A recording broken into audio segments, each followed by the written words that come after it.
Hey everybody, today's video we got a weeping willow here that I think is seeing its better days. It's rotted out, and the other one is much more greened out, so that tells me it's finally time for this one to go.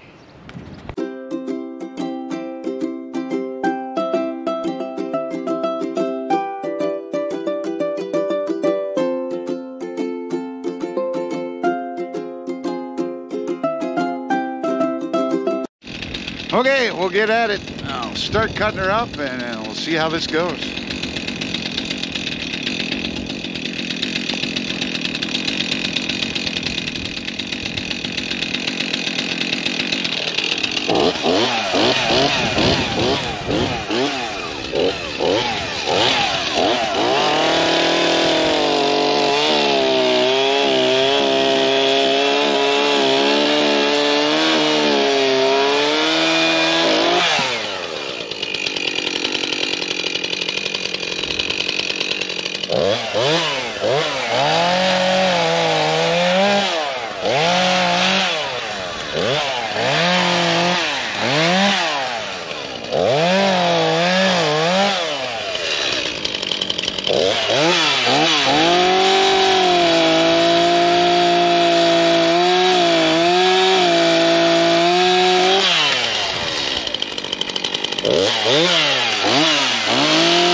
Okay, I don't know if you noticed it or not, but for that big piece there, I was trying to decide, did I want to take it in pieces or the whole thing like I did? You know, it was leaning. I had these other ones kind of out of the way, so that's why I went with that way. And now I'll get it cut up so we can haul it away.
got the tree cut, got it down to the stump like this. I'm gonna leave that like that, because honestly I think the easiest way is to just do the campfire method over top of it. And hey, might do some s'mores, make the kids happy while we're doing that. But you know, I even raked up a little bit. I got most of the twigs and got everything here in the dump trailer. So I'll go put that in the hole and get it out of the way. But there's another project done. Nice, getting things checked off the list. And hey, if you've hung around this long and you haven't subscribed, then by all means subscribe. As always, take care.